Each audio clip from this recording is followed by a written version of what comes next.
Hello, everybody. My name is Yaakov Berger. I think that is check my license. Yeah, it's Yaakov Berger. And where do we begin? First, I'd just like to say that it was an absolute honor once again to work with Baruch Perlowitz, who I have to say that put together such a solid team of actors. And I tell people all the time that we really became one big family doing this. You know, family, get no, at any rate. Acting is great, and you have the serious moments, but overall, the camaraderie that we built, the camaraderie that we have, is something that's very, very special. Something I'll always cherish.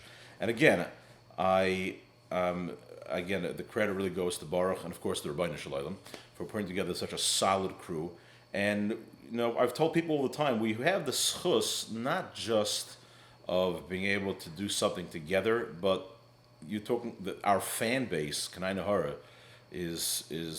has really grown, and I'm honored to say that Baruch Hashem, in a world today where there's so much in the entertainment world, so much in the secular world, that we have been able to provide people with good, solid, kosher entertainment.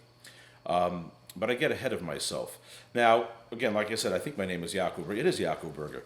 My character in the film was actually is because there are still going to be a desperate measures.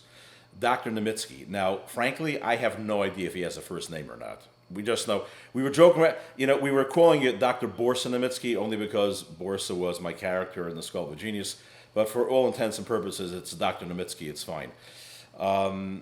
The idea behind my character is because they were looking for someone who was very soft-spoken and a sweetheart of a guy, someone that could do no harm. Of course, that's not true. How I got the character, Dr. Nemitsky, that's how I got the character. Oh, yes, of course, because in The Skull of a Genius, I was such a good guy. So why not be a good guy again in Desperate Measures? Dr. Nemitsky, his character is, he was born, hails from Latvia. And the reason why Baruch chose the doctor to be from Jelgava, you have to remember in Jelgava, dark humor is a way of life.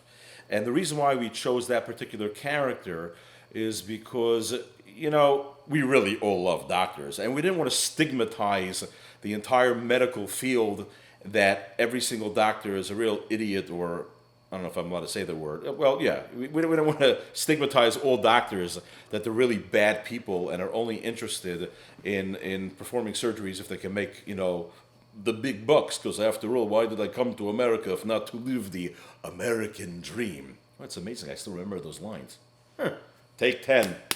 So Baruch chose a character, Dr. Nemitsky, who hails from Jelgava, the small place in Latvia. And it's like, so people will say, okay, all the doctors watching this will say, oh, thank goodness he's not talking about me. In Latvia, in Jelgava, that's the way they are. So that's fine. So my character is someone who's obviously very money hungry. You can see he's really not interested in performing any surgery. And were we to place, in the context of the film, here we have the story of Yankee, who has been struggling for a few years and is being raised by a single father. And as we know, as the subsequent story, as the story unfolds, he regrets his past decisions. For Yankee to make that decision on his own, understanding that he sent his father to the hospital, gave his father the heart attack, that speaks volumes. And the truth is, that's what we want to really portray in the film, where you have a kid that's struggling like that, and he takes the initiative. He comes to the conclusion on his own. By the way, how come I'm not being funny over here? I'm usually pretty funny. I'm being very serious now. I don't know why. Should we start again? No. It's 9:15. Do you know where your children are? That's if you know, you know. So here's a boy that comes to the conclusion that I really got to change my ways. And as the film is moving along, and we see he takes it upon himself to be more careful with Yiddishkeit, specifically with davening, with tefillin, and so on and so forth. So he's on the up and up. Now he feels that he's got the world at his fingertips. Meaning to say that, you know what, Hashem, I'm coming back. It's amazing. I'm making a tremendous amount of strides within literally a 24, 48-hour period after the whole the incident where he sends his father to the hospital, and that gives him tremendous amount of chizuk. And then we have the money issue, meaning because yours truly, Dr. Nemitsky, again, is just not interested in performing surgery unless you give the big bucks, right? So you have that struggle over here where, Yankee's like, hey, I'm trying to become better, and I'm hoping that things will work smoothly, and move along in that direction. Thank God I've made this. I've literally begun to change my life in a short period of time.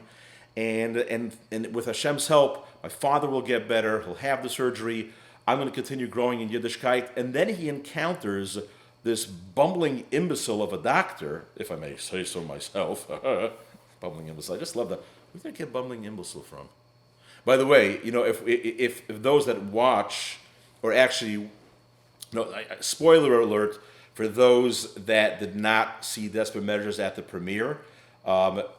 Listen very carefully and let us know afterwards if you hear the words bumbling imbecile at any point during the film.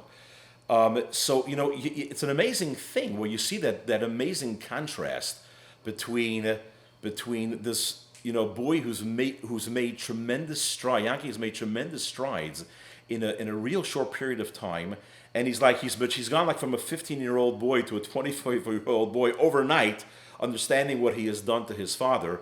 And all of a sudden, he encounters this stuck-up, I want to say not eccentric, what's the word I'm looking for? Very self-centered doctor, and which is obviously that's the impetus which provides him to take measures, thus desperate measures, into his own hands.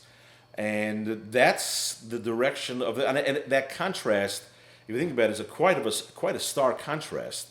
And what's interesting about throughout the entire film is how, and this is, I think, was like the genius about it, and we've always discussed this about, the trajectory of the film was going to a place where we never wanted to lose sight of Yankee being the bad guy.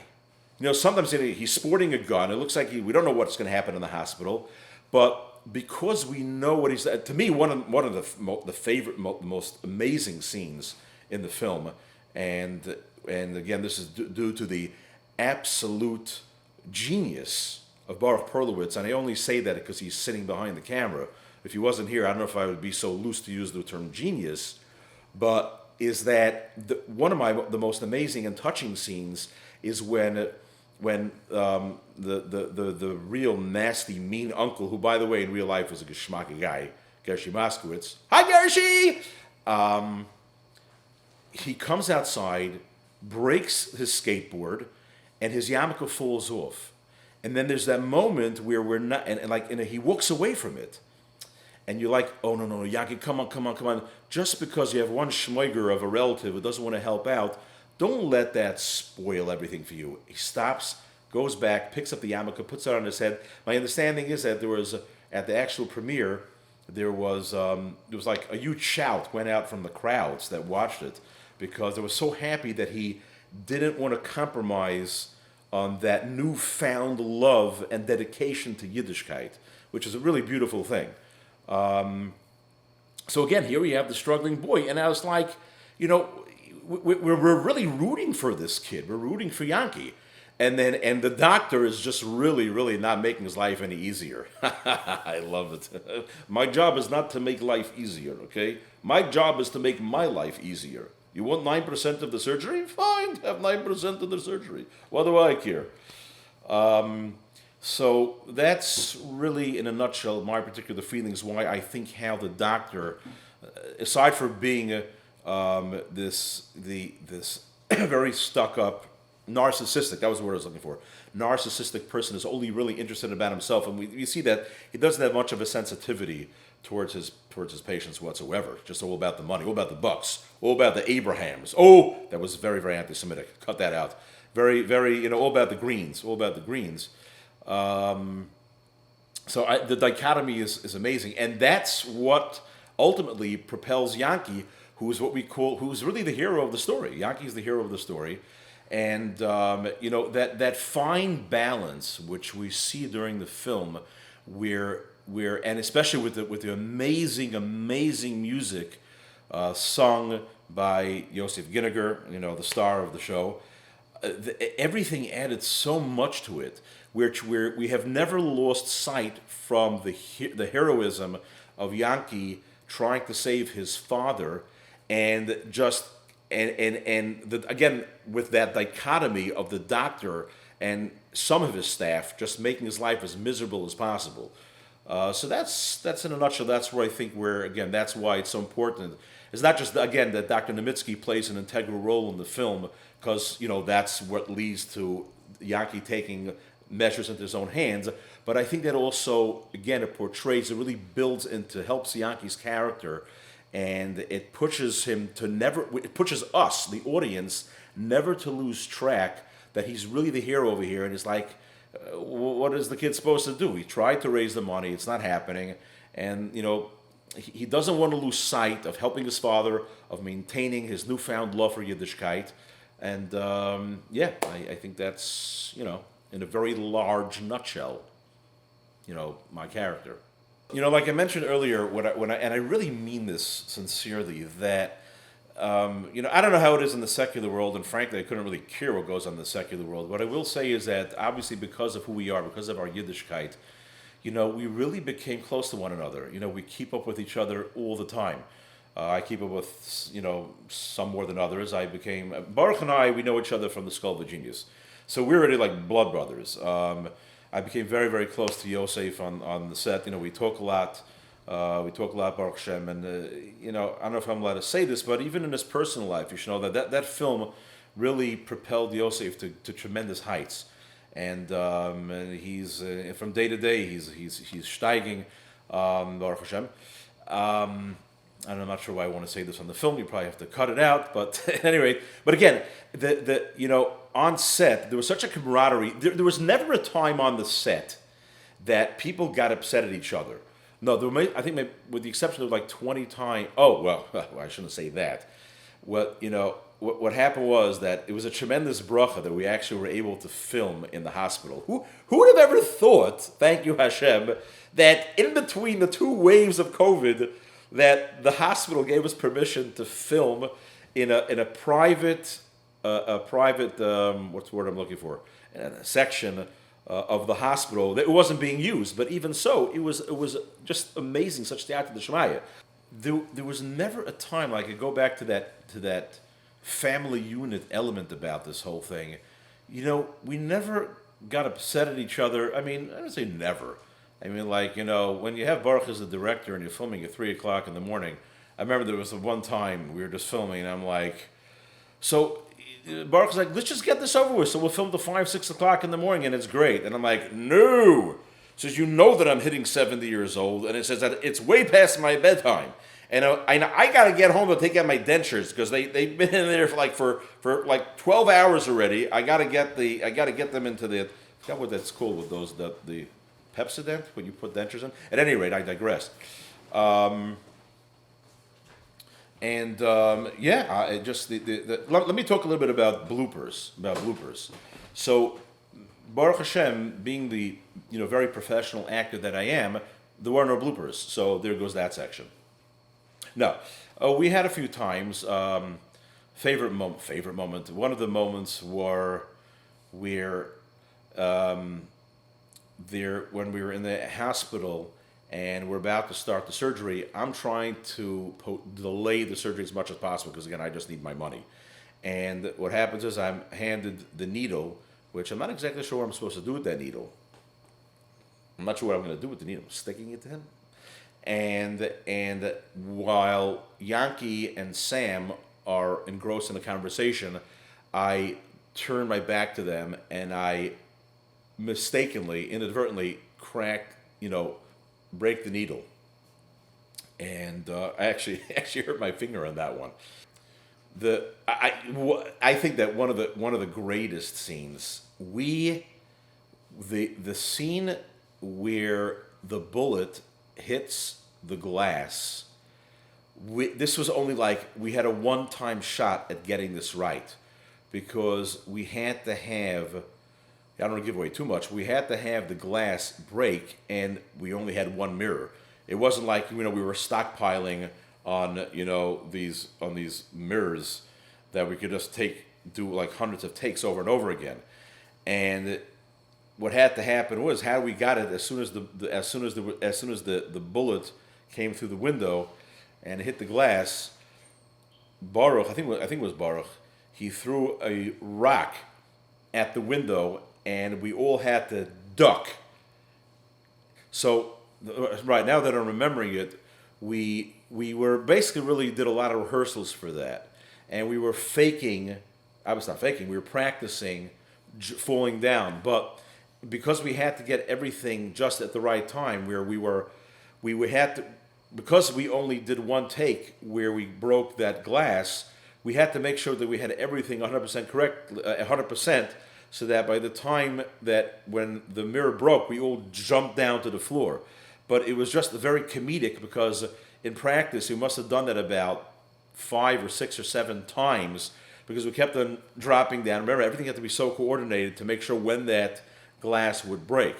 And obviously, I remember we were falling on the floor, and then at one time I lifted myself up, and I had my glasses coming out like this, and everybody started bursting out laughing. See, that's another thing about what's interesting about the filming industry, is that you don't realize how many takes go into making a film. In a dialogue, the way it works is that when you have the way the cameras are set up, so you always have, let's say you have A and B. So you'll have the camera facing A talking to B, but then you have to have the other angle. If it's a conversation, you can't have cameras all over the place, because obviously, it's going to pick it up, and you're going to see that in the film, which is, that's not rocket science. Ari has been doing this for many, many years, plays and whatnot, and he had some great insight. I think a real great scene, which was not even in the script, was when Chaim Perlowitz, otherwise known as the Paul Blurt,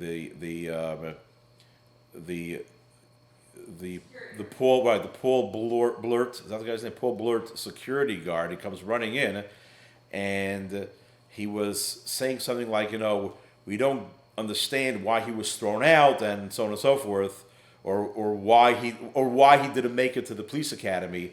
So there's that scene where Dr. Nemitsky and Mark look at each other and say, "We do." That was Ari's genius, and that was actually a very, very cute scene.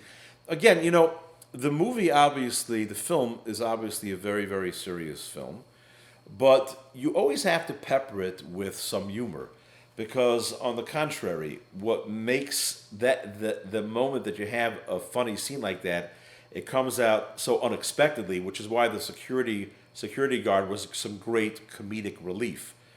When you have a serious film, and then you have this little comedic line, sometimes you have to say, wait a minute, you have to do a double take and say, wait, this is a serious film. Was that supposed to be funny? Am I allowed to be laughing? We also improvised when I come in and I meet Mattis Greenbaum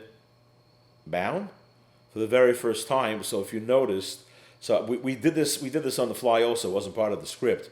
I kept on calling him different names: Greenbaum, Greenstein, Greenberg, and Sam came so corrected me: Greenbaum, Greenbaum, Greenstein, Greensteinberg. Whatever it is. So that was pretty funny. I've been approached by Rabbeim who have told me and wished us and benched us that we should continue putting out quality material like this, because the world that we live in, until Mashiach comes, I don't know. Something tells me that when Mashiach comes, we probably won't be busy watching films, but because we live in the world that we do, and there's so much exposure to so much stuff, if we can provide kosher entertainment, we know, people are, a little bored during Chol Hamoed and midwinter vacation, and other times of the year. if we could provide kosher entertainment that will drive the mindset of your teenager or young kid to say, hey, you know what? Why go to the garbage over there and watch what they have to offer when we are able to offer high quality content material? It's a big bracha to be able to be part of something like this. Again, I keep on going back to the familial aspect of this. Let's just give again a shout out to all the everybody on set.